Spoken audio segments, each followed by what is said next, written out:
మా latest videos కోసం మా ఈ తెలుగు న్యూస్ ఛానల్ సబ్స్క్రైబ్ చేసి గంట సింబల్ యాక్టివేట్ చేసుకోండి. ముందుగా మీ అందరికీ భోగి సంక్రాంతి పండుగ శుభాకాంక్షలు. భోగి రోజు పిల్లలకు భోగి పళ్ళు ఎందుకు పోస్తారో, ఎలా పోయాలో తెలుసా? భోగి పళ్ళల్లో ఇవి మాత్రం కలపకూడదు. పొరపాటున ఈ తప్పు చేస్తే అప్పుల పాలైపోతారు, దరిద్రం పడుతుంది అని శాస్త్రాలు చెప్తూ ఉన్నాయి. మన తెలుగువారి పెద్ద పండుగ సంక్రాంతి. సంక్రాంతి సంబరాలు భోగి రోజు నుండే మొదలవుతూ ఉంటాయి. భోగి అంటేనే ఒక కొత్త వెలుగు, ఒక కొత్త మార్పు. పాత కష్టాలను, పాత ఆలోచనలను ఆ భోగి మంటల్లో వేసేసి కొత్త ఆశలతో కొత్త జీవితాన్ని ప్రారంభించే అద్భుతమైన రోజు ఇది. ఈ భోగి పండుగ అనగానే మనందరికీ గుర్తొచ్చేది ఆకాశాన్ని తాకే భోగి మంటలు, రంగురంగుల ముగ్గులు, గొబ్బెమ్మలు, హరిదాసుల కీర్తనలు, గంగరెద్దుల సందడి. కానీ వీటన్నిటికంటే ముఖ్యమైనది ప్రతి ఇంట్లో పిల్లల కోసం చేసే ఒక అద్భుతమైన సాంప్రదాయం భోగిపళ్ళు. అసలు భోగి రోజు పిల్లలకు భోగిపళ్ళు ఎందుకు పోస్తారు? ఆ పళ్ళల్లో ఏముంటుంది? ఆ పళ్ళు పోయటం వల్ల పిల్లలకు కలిగే లాభాలేంటి? ఇవన్నీ మన పెద్దలు ఎంతో ఆలోచించి పెట్టిన పద్ధతులు. భోగిపళ్ళు అంటే కేవలం రేగిపళ్ళు మాత్రమే కాదు, అందులో సూర్యభగవానుడి అనుగ్రహం ఉంటుంది. రేగిపళ్ళను సంస్కృతంలో బదరీ ఫలం అంటారు. ఆ మహావిష్ణువు బదరీనాథులో బదరీ వృక్షం కింద తపస్సు చేశాడని మన పురాణాలు చెప్తూ ఉన్నాయి. అందుకే ఈ రేగిపళ్లను పిల్లల తల మీద పోయటం వల్ల ఆ విష్ణుమూర్తి ఆశీస్సులు, ఆ సూర్య భగవానుడి వెలుగు పిల్లల మీద పడి వారికి ఉన్న దిష్టి అంతా కూడా తొలగిపోతుంది. పిల్లల ఆరోగ్యం అద్భుతంగా ఉంటుంది. వారిలో జ్ఞాపక శక్తి పెరుగుతుంది. వారు చదువులో రాణిస్తారు. భవిష్యత్తులో వారు ఎన్నో ఉన్నత శిఖరాలను అధిరోహించడానికి ఈ భోగిపళ్ళు ఒక రక్షణ కవచంలా పనిచేస్తాయి. కానీ ఈ రోజుల్లో చాలామందికి ఈ సాంప్రదాయం వెనుక ఉన్న అసలు అర్థం తెలియటం లేదు. ఏదో ఫంక్షన్ లాగా అందరినీ పిలుస్తూ ఉన్నారు, కానీ తెలియకే ఎన్నో తప్పులు చేస్తూ ఉన్నారు. ఆ తప్పుల వల్ల పిల్లలకు మంచి జరగాల్సింది పోయి విపరీతమైన కీడు జరుగుతుంది. మనకు తెలియకుండా మనం చేసే చిన్న చిన్న పొరపాట్లు పిల్లల భవిష్యత్తును ఇబ్బందుల్లోనికి నెట్టడమే కాకుండా ఆ ఇంటి పెద్దలకు కూడా అరిష్టాన్ని కలిగిస్తాయి. భోగిపళ్ళు పోసేటప్పుడు గనుక నియమాలు పాటించకపోతే ఆ ఇంట్లో దరిద్రం తాండవిస్తుంది. చేసిన అప్పులు తీరవు, చేతిలో రూపాయి నిలవదు, ఉన్న సంపద అంతా కరిగిపోయి అప్పుల పాలైపోతారు. అంతేకాకుండా పిల్లలకు లేనిపోని గండాలు వస్తాయి, వారి ఆరోగ్యం క్షీణిస్తుంది. మరి ఇంతకీ ఈ భోగిపళ్ళు పోసేటప్పుడు ఏ తప్పులు చేయకూడదు అనే విషయాన్ని ఈరోజు మనం ఈ వీడియోలో వివరంగా తెలుసుకుందాం. అంతేకాదు అసలు భోగిపళ్ళు ఎలా పోయాలో కూడా తెలుసుకుందాం. ఫ్రెండ్స్, ఈ వీడియోని ఎక్కడా స్కిప్ చేయకుండా చివరి వరకు చూడండి. ఈ వీడియోలో చెప్పే విషయాలు మీ పిల్లల భవిష్యత్తుకు, మీ ఇంటి సుఖశాంతులకు ఎంతో ముఖ్యం. కనుక ఈ వీడియోకి ఒక లైక్ కొట్టి కామెంట్ బాక్స్లో జై శ్రీరామ్ అని టైప్ చేయండి. ఆ దేవుడి ఆశీస్సులు మనందరి మీద ఉండాలని కోరుకుందాం. భోగిపళ్ళు పోసేటప్పుడు మనం చేసే చిన్న చిన్న తప్పుల వల్ల పిల్లల ఆయుష్ పెరగాల్సింది పోయి వారికి అనారోగ్య సమస్యలు రావటం, లేదా ఆ కుటుంబానికి ఆర్థికపరమైన ఇబ్బందులు తలెత్తటం వంటివి జరిగే ప్రమాదం ఉంది. కాబట్టి ఈ విషయాలను ప్రతి ఒక్కరూ శ్రద్ధగా గమనించాలి. అసలు విషయంలోనికి వెళ్తే భోగిపళ్ళు పోసేటప్పుడు మనం ఒక ప్రత్యేకమైన భోగిపళ్ళ మిశ్రమాన్ని తయారు చేసుకుంటూ ఉంటాం కదా. ఈ మిశ్రమంలో ప్రధానంగా రేగిపళ్ళు ఉంటాయి. ఈ రేగిపళ్ళను సంస్కృతంలో బదరీ ఫలం అని పిలుస్తారు. ఈ రేగిపళ్ళతో పాటుగా చెరుకు ముక్కలు, చిల్లర నాణాలు, బంతి పువ్వులు లేదా ఇతర పూల రేకులు, అక్షింతలు కలుపుతాం. పిల్లలకు దిష్టి తగలకూడదని, వారి జీవితం తీపిగా ఉండాలని చెరుకు ముక్కలను లక్ష్మీదేవి కటాక్షం కోసం నాణేలను వాడతాం. కొంతమంది చిక్కుడుకాయలు కూడా కలుపుతూ ఉంటారు. నిజానికి చిక్కుడుకాయలు వేయటం అనేది పూర్తిగా మీ ప్రాంతీయ ఆచారం మరియు మీ ఇష్టం మీద ఆధారపడి ఉంటుంది. కానీ భోగిపళ్ళల్లో చిక్కుడుకాయలు వేయటం వల్ల ఎటువంటి దోషం ఉండదు. అది దైవానికి ప్రీతికరమైనదే తప్ప అశుభం కాదు. కాబట్టి మీ దగ్గర అందుబాటులో ఉంటే నిరభ్యంతరంగా చిక్కుడుకాయలను కలపవచ్చు. కానీ ఇక్కడ అందరూ గుర్తుంచుకోవాల్సిన, చాలామందికి తెలియక చేస్తున్న ఒక అతిపెద్ద తప్పు గురించి ఇప్పుడు మనం మాట్లాడుకుందాం. అదేమిటంటే శనగకాయలు లేదా పల్లీలు కలపటం. ఈ మధ్యకాలంలో చాలామంది భోగిపళ్ళ మిశ్రమంలో శనక్కాయలను కూడా కలిపేస్తూ ఉన్నారు. ఇది శాస్త్రరీత్యా చాలా పెద్ద తప్పు మరియు ఇది ఆ కుటుంబానికి తీవ్రమైన అరిష్టాన్ని తీసుకువస్తుంది. భోగిపళ్ళు అనేవి సాక్షాత్తు శ్రీమన్నారాయణుడికి సూర్య భగవానుడికి సంబంధించిన క్రతువు. ఇందులో శనక్కాయలు వేయటం వల్ల ఆ పూజలో ఉండే పవిత్రత పూర్తిగా దెబ్బతింటుంది. శనక్కాయలు వేసి పిల్లల మీద పోయటం వల్ల ఆ పిల్లలకు మేలు జరగకపోగా వారి భవిష్యత్తులో అనేక ఆటంకాలు ఎదురయ్యే అవకాశం కూడా ఉంటుంది. అంతేకాకుండా ఆ ఇంట్లో ఆర్థికపరమైన ఇబ్బందులు, అంటే చేతిలో డబ్బు నిలవకపోవటం, అనవసరమైన ఖర్చులు పెరగటం, అప్పుల పాలవటం వంటివి జరుగుతూ ఉంటాయి. కాబట్టి మీరు భోగిపళ్ళ మిశ్రమాన్ని తయారు చేసేటప్పుడు పొరపాటున కూడా అందులో ఒక శనక్కాయ కూడా పడకుండా జాగ్రత్త వహించండి. తెలియక ఎవరైనా వేస్తే వారిని వారించండి. ఎందుకంటే ఇది మన సాంప్రదాయాన్ని, ఆచారాన్ని కలుషితం చేయటమే అవుతుంది. ఇక సామాజిక పరమైన విషయానికి వస్తే భోగిపళ్ళు పోయటం అనేది కేవలం ఒక కులానికి లేదా ఒక వర్గానికి సంబంధించిన పండుగ కాదు. ఇది పిల్లల క్షేమం కోసం, వారి దీర్ఘాయుష్షు కోసం చేసే ఒక పవిత్రమైన కార్యక్రమం. కాబట్టి ఏ కులం వారైనా, ఏ వర్గం వారైనా నిరభ్యంతరంగా భోగిపళ్ళు పోసుకోవచ్చు. అయితే ఇక్కడే ఒక గొప్ప మానవతా విలువ దాగి ఉంది. మీ చుట్టుప్రక్కల ఉండేవారు లేదా మీకు తెలిసిన వారు ఎవరైనా పేదవారు ఉండి వారి ఇంట్లో పిల్లలకు భోగిపళ్ళు పోస్తున్నామని మిమ్మల్ని ఆహ్వానిస్తే దయచేసి ఎటువంటి అహంకారం లేకుండా వెళ్ళండి. చాలామంది వారి ఇల్లు చిన్నది, వారు పేదవారు, మన స్థాయికి సరిపోరు, మనం అక్కడికి వెళ్తే మన గౌరవం తగ్గుతుంది అనే అహంకారంతో ఆ ఆహ్వానాన్ని తిరస్కరిస్తూ ఉంటారు. కానీ ఇది చాలా ఘోరమైన తప్పు. మీరు గనుక ఆ పేదవారి ఇంటికి వెళ్లకుండా వారిని చిన్నచూపు చూస్తే ఆ రోజు నుండే మీ ఇంట్లో దరిద్రం తాండవించటం మొదలవుతుంది. భగవంతుడి దృష్టిలో అందరూ సమానమే. ఒక పేదవాడి ఇంటికి వెళ్ళి ఆ పసిపిల్లవాడిని ఆశీర్వదించటం వల్ల మీకు పుణ్యం వస్తుంది తప్ప మీ స్థాయి తగ్గదు. పేదవారిని తక్కువ చేసి చూడటం, వారి ఆహ్వానాన్ని మన్నించకపోవటం వల్ల సాక్షాత్తు ఆ సూర్యభగవానుడి ఆగ్రహానికి మీరు గురి అవుతూ ఉంటారు. అప్పటి వరకు మీరు ఎంత సంపాదించినా, ఎంత హోదాలో ఉన్నా అది క్రమంగా క్షీణించటం మొదలవుతుంది. కాబట్టి పిలిచిన వారు పేదవారా ధనికుడా అని చూడకుండా కేవలం ఆ పిల్లల కోసం వెళ్ళి మనసారా ఆశీర్వదించండి. దీనివల్ల సమాజంలో అసమానతలు తొలగిపోవటమే కాకుండా మీ మనసులో ఉన్న అహంకారం కూడా నశిస్తుంది. ముఖ్యంగా స్త్రీలు పాటించవలసిన అత్యంత కఠినమైన మరియు ముఖ్యమైన నియమం గురించి ఇప్పుడు చెప్పుకుందాం. అదేమిటంటే నెలసరి లేదా పీరియడ్స్ సమస్య. భోగిపళ్ళు పోయటం అనేది ఒక సాధారణ వేడుక కాదు, అది ఒక దైవ కార్యంతో సమానం. మనం పిల్లల తల మీద ఆ బదిరి ఫలాలను పోస్తున్నామంటే సాక్షాత్తు ఆ విష్ణుమూర్తి ఆశీస్సులను, సూర్యనారాయణుడి తేజస్సును మనం ఆ పిల్లలకు అందిస్తున్నామని అర్థం. ఇంతటి పవిత్రమైన కార్యంలో మైల అనేది అస్సలు ఉండకూడదు. కాబట్టి నెలసరిలో ఉన్న స్త్రీలు పొరపాటున కూడా పిల్లలకు భోగిపళ్ళు పోయకూడదు. ఆ మిశ్రమాన్ని తాకకూడదు. కనీసం ఆ వేడుక జరిగే ప్రదేశంలో కూడా ఉండకూడదు. కొన్ని సందర్భాలలో దగ్గర బంధువులు పిలిచారనో లేదా స్నేహితులు ఏమనుకుంటారో అనే మొహమాటంతో కొంతమంది స్త్రీలు నిలువున తప్పు చేస్తూ ఉంటారు. నెలసరిలో ఉండి కూడా వెళ్ళి పళ్ళు పోస్తూ ఉంటారు.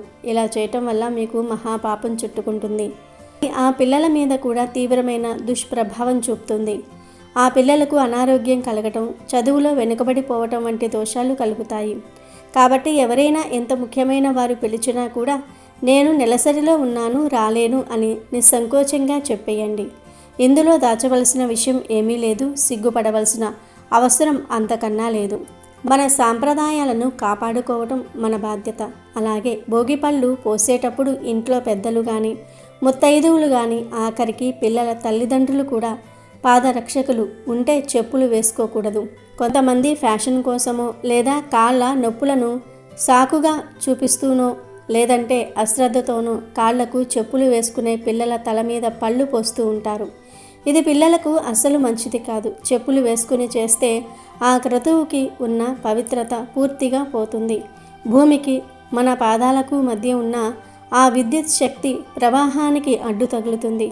పైగా దైవ స్వరూపమైన పిల్లల ముందు చెప్పులు వేసుకుని నిలబడటం అగౌరవం. దీనివల్ల పిల్లలకు అనారోగ్యం చేకూరుతుంది. కాబట్టి చెప్పులు విడిచి శుభ్రంగా కాళ్ళు కడుక్కుని పవిత్రమైన మనస్సుతో ఈ కార్యాన్ని నిర్వహించాలి. చాలామంది చేసే ఇంకో పెద్ద పొరపాటు సమయం విషయంలో ఉంటుంది. భోగిపళ్ళు ఎప్పుడు పడితే అప్పుడు పోయకూడదు. మనకు వీలుంది కదా అని ఉదయం పూట లేదా మధ్యాహ్నం పూట ఈ కార్యక్రమాన్ని పెట్టుకుంటారు. ముఖ్యంగా పగటిపూట ఎండ ఉన్నప్పుడు భోగిపళ్ళు పోయటం అనేది పూర్తిగా శాస్త్ర విరుద్ధం. భోగిపళ్ళు ఎప్పుడూ కూడా సాయంత్రం వేళ, అంటే సూర్యుడు అస్తమించే సమయంలో, గోధూళి వేళల్లో లేదా రాత్రి సమయంలోనే పోయాలి. ఎందుకంటే పగటిపూట సూర్యరశ్మి బలంగా ఉన్నప్పుడు ఈ ప్రక్రియ చేయటం వల్ల ఆశించిన ఫలితం ఉండదు. సూర్యుడు తన ప్రతాపాన్ని తగ్గించుకొని చల్లబడుతున్న సమయంలో పిల్లలకు ఈ పళ్ళు పోయటం వల్ల వారి శరీరం ఆ శక్తిని గ్రహిస్తుంది. శాస్త్రం ప్రకారం సంధ్యా సమయం దాటిన తర్వాతే ఈ సాంప్రదాయాన్ని పాటించాలి. అలాగే మీ ఇంట్లో ఏవైనా సూతకాలు ఉన్నా, అంటే ఎవరైనా మరణించినా లేదా ఆ ఇంట్లో ఇంకా ఎవరైనా పురిటితో ఉన్నా లేదా ఇంకేదైనా అశుభం జరిగినా ఏడాది పిల్లలకు భోగిపళ్ళు పోయకూడదు. మైల ఉన్నవారు పిల్లలను తాకటం లేదా వారి మీద పళ్ళు పోయటం వల్ల ఆ దోషం పిల్లలకు అంటుకుంటుంది. ఒకవేళ ఆ ఏడాది మీ ఇంట్లో ఎవరైనా చనిపోతే ఆ ఏడాది పండుగను జరుపుకోకూడదు. దీనిని అతిక్రమించి చేస్తే పిల్లల ఎదుగుదల ఆగిపోవటమే కాకుండా భవిష్యత్తులో వారు ఎన్నో కష్టాలను, నష్టాలను ఎదుర్కోవాల్సి వస్తుంది. తల్లిదండ్రుల మీద కూడా ఆ భారం పడి అప్పుల పాలవుతారు. కుటుంబంలో శాంతి లోపిస్తుంది. కాబట్టి ఇంట్లో ఏదైనా అశుభం జరిగితే ఆ సంవత్సరం భోగిపళ్ళు పోయకండి. వచ్చే ఏడాది రెట్టింపు ఉత్సాహంతో చేసుకోవచ్చు.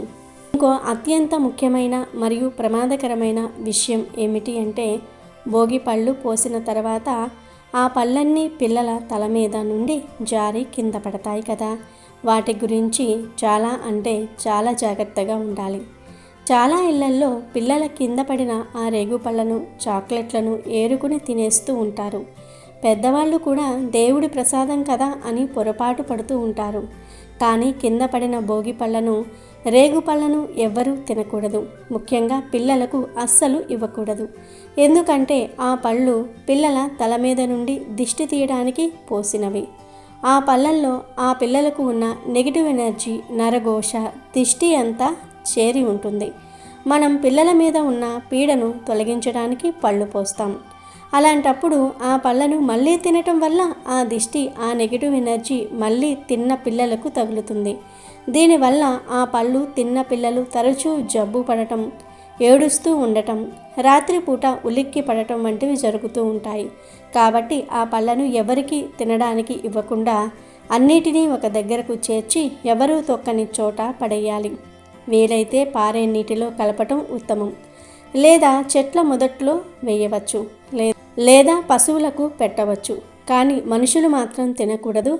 ఇలా చేయటం వల్ల పిల్లలకు పట్టిన పీడ అంతా వదిలిపోతుంది. వారు ఆరోగ్యంగా ఉంటారు.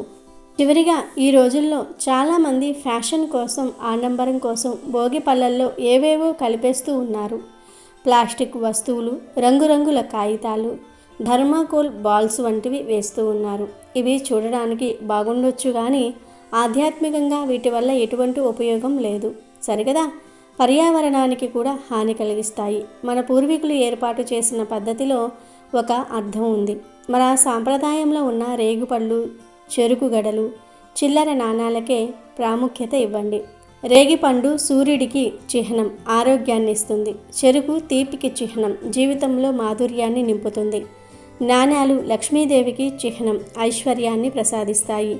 ఈ మూడు కలిసి పిల్లల మీద పడినప్పుడు వారి జీవితం వెలుగుతో, తీపి జ్ఞాపకాలతో, ఐశ్వర్యంతో నిండిపోతుంది. మనం తెలియక చేసే చిన్న చిన్న పొరపాట్ల వల్ల పిల్లల ఆరోగ్యం పూర్తిగా క్షీణించే అవకాశం ఉంది. భవిష్యత్తులో వారు ఏ పని చేసినా కలిసి రాకపోవటం, ఎంత కష్టపడినా గుర్తింపు లేకపోవటం వంటివి జరుగుతూ ఉంటాయి. తల్లిదండ్రులు కూడా సంపాదించిన ధనమంతా అనారోగ్యాలకు, ఆసుపత్రులకు, అనవసరపు ఖర్చులకు పెట్టాల్సి వస్తుంది. ఫలితంగా అప్పులు పెరిగిపోయి దరిద్రం అనుభవించాల్సి వస్తుంది.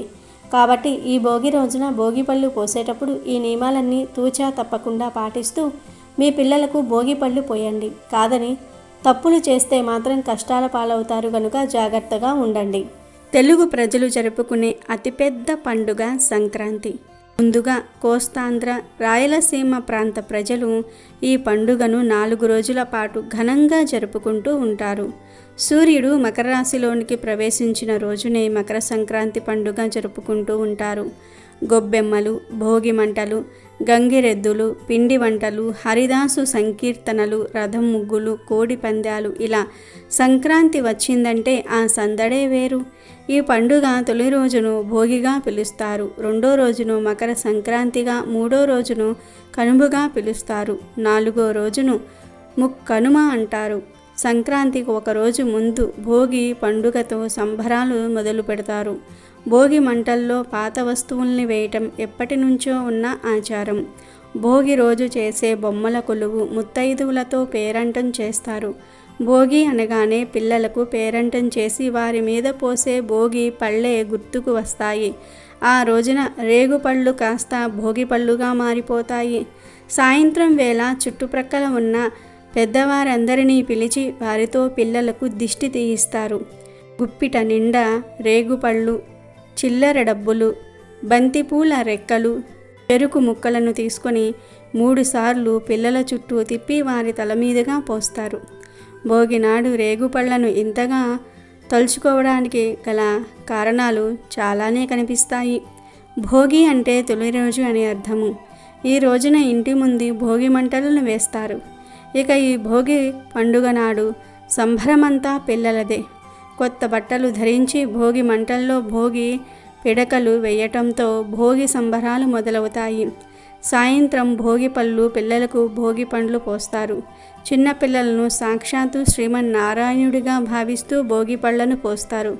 సాక్షాత్తు ఆ శ్రీమన్నారాయణులు ఆ బదిరీ వృక్షం అనగా రేగు చెట్టు వద్ద ఆశ్రమాన్ని ఏర్పాటు చేసుకున్నాడని, ఆ ఫలాన్ని తింటూ తపస్సు సాగించాడని, అందుకే రేగి చెట్టుకు అంత ప్రాధాన్యత వచ్చింది అని అంటారు పండితులు.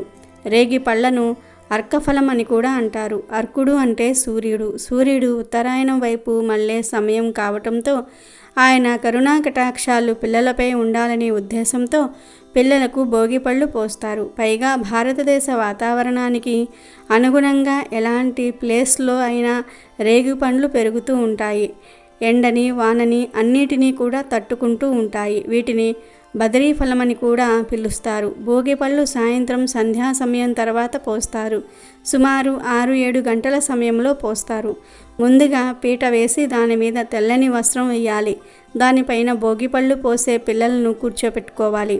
ఈ భోగిపళ్ళతో పాటు నాణాలు, పువ్వుల రెక్కలు, చెరుకు గడలు అన్నిటినీ కూడా కలిపి ముందుగా భోగిపళ్లను తమ పిల్లలకు తల్లి పోసి ఆశీర్వదిస్తుంది. అనంతరం ఇతర సభ్యులు, స్నేహితులు భోగిపళ్ళు పోసి ఆశీర్వదిస్తారు.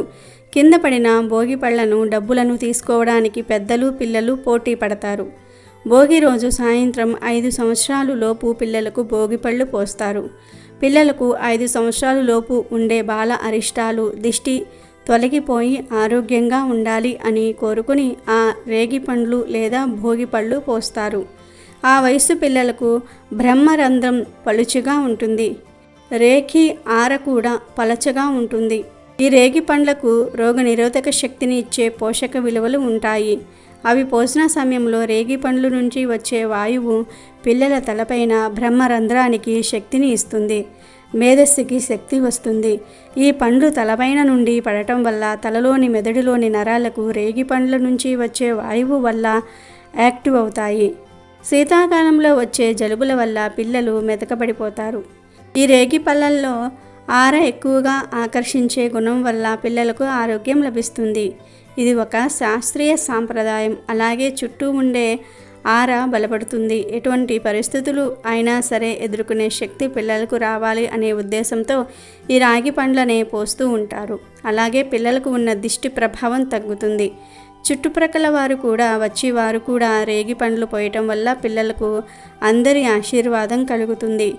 రేగు పళ్ళల్లో సి విటమిన్ కూడా చాలా ఎక్కువగా ఉంటుంది. పైగా జీర్ణ సంబంధమైన వ్యాధులను నివారించేందుకు, ఉదర సంబంధ ఇబ్బందుల నుంచి ఉపశమనం కలిగించేందుకు రేగు పళ్ళు ఉపయోగపడతాయి.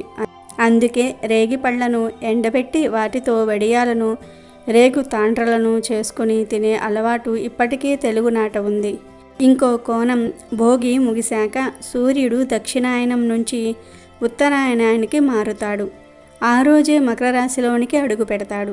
సంక్రాంతి సూర్యుడు పండుగ కాబట్టి సూర్యుని పోలిన గుండ్రని రూపం, ఎర్రటి రంగు కారణంగా దీనికి అర్కఫలం అనే పేరు వచ్చింది. సాక్షాత్తు ఆ నారాయణులు ఈ బదిరీ వృక్షం అనగా రేగు చెట్టు వద్ద ఆశ్రమాన్ని ఏర్పాటు చేసుకున్నారని, ఆ ఫలాలను తింటూ తమ తపస్సును కొనసాగించారని ప్రతీతి. వారు తపస్సు చేసే సమయంలో దేవతలు వారి తలపైన రేగిపళ్ళు కురిపించారు అంటారు. అందుకే ఆ ప్రదేశానికి బద్రీ క్షేత్రమన్న పేరు వచ్చిందని చెప్తూ ఉంటారు. జలుబు దగ్గర నుంచి సంతానలేమి వరకు రేగుని అన్ని రకాలుగా రుగ్మతలకు దివ్య ఔషధంగా భావిస్తారు. రేగు పళ్ళు ఉన్న చోట క్రిమికీటకాలు దరిచేరవని ఒక నమ్మకం. ఈ పండ్ల నుంచి వచ్చే వాసన మనస్సు మీద ఆహ్లాదకరమైన ప్రభావం చూపుతుంది. భూటాన్లో అయితే కేవలం ఇంటిని సువాసన భరితంగా ఉంచేందుకు ఈ పళ్లను మరిగిస్తారు. రేగి పండ్లు, బంతిపూల రెక్కలు, వీటికి వాయువులో ఉండే క్రిములను నాశనం చేసే గుణం ఉంది. చిల్లర కూడా కలిపి పిల్లల తలపైన నుండి దోసిటితో పోయాలి. చివరిగా దిష్టి తీయాలి. అలా పోసేటప్పుడు ఇంటి దేవుణ్ణి స్మరించుకోవాలి. చివరిగా కర్పూరంతో పిల్లలకు దిష్టి తీయాలి. పిల్లలు లేని వారు కొత్త దంపతులు చిన్ని కృష్ణునికి భోగిపళ్ళు పోసి పూజ చేసి పిల్లలు కోరుకోవాలి. పిల్లలు పెద్దవాళ్ళు అయి ఉంటే ఆ ఇంట్లో సరదాగా భక్తిగా కూడా కృష్ణుడికి భోగిపళ్ళు పోసి వేడుకగా భజన చేసుకోవచ్చు. భోగి ముగిశాక సూర్యుడు దక్షిణాయనం నుంచి ఉత్తరాయణానికి మలుగుతాడు. కౌమార్యంలోనికి అడుగు పెట్టడానికి ముందే అంటే 12 ఏళ్లలోపు చిన్నారుల తలపై భోగి పళ్ళను పోయవచ్చు. ఈ పళ్లను తినటం మంచిది కాదట. పిల్లలకు ఉన్న దిష్టి పోవాలని తీసి వేసే పళ్ళు గనుక వాటిని తినటం మంచిది కాదని చెప్తూ ఉంటారు. అందుకోసమే వాటిని తీసుకొని ఎవ్వరూ తొక్కని ప్రదేశంలో లేదా బావిలో వెయ్యాలని చెప్తూ ఉంటారు. రేగు పండ్లు పుల్లపుల్లగా తీయగా ఉంటాయి. సంక్రాంతి సమయంలో ఆవు పేడతో చేసిన గొబ్బిమ్మలను వాకిట్లో వేసిన ముగ్గు మధ్యలో ఉంచి వాటిపై భోగిపళ్ళు ఉంచుతారు. రేగి పండ్లు చూడ్డానికి చిన్నగా ఉంటాయి. పచ్చిగా ఉన్నప్పుడు ఆకుపచ్చ రంగులో ఉన్న పక్వానికి వచ్చాక రంగు మారుతుంది. పసుపు, ఆపై ఎరుపు రంగు వస్తుంది. మన దేశంలో 90 రకాల రేగి పండ్లను పండిస్తూ ఉన్నారు. ఇది మంచి ఔషధకారి. రేగి పండులో ఔషధ గుణాలు చాలా ఉంటాయి. వీటిని తింటే కడుపులో మంట తగ్గుతుంది. అజీర్తికి చాలా మంచిది. గొంతు నొప్పిని, ఆస్మాను, కండరాల నొప్పులను తగ్గించే గుణం దీనిలో ఎక్కువగా ఉంటుంది.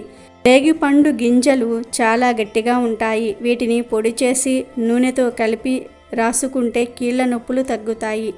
రేగిపండు బెరడును నీళ్ళల్లో మరిగించి డికాషన్ లాగా తాగితే నీళ్లు విరోచనాలకు భలే బాగా పనిచేస్తుంది. కొన్ని ప్రాంతాలలో రేగి పండ్ల గుజ్జుతో వడియాలు పెట్టుకుంటూ ఉంటారు. నిజంగానే రేగు పండ్లలో అనేక రకాలైన ఔషధ గుణాలు ఉన్నాయని పరిశోధనలు కూడా వెల్లడి చేస్తూ ఉన్నాయి. అమెజాన్లో బెస్ట్ డిస్కౌంట్స్ కోసం వీడియో డిస్క్రిప్షన్లో లింకు ఉంది, చూడండి. అలాగే మా టెలిగ్రామ్ ఛానల్ సబ్స్క్రైబ్ చేసుకోండి.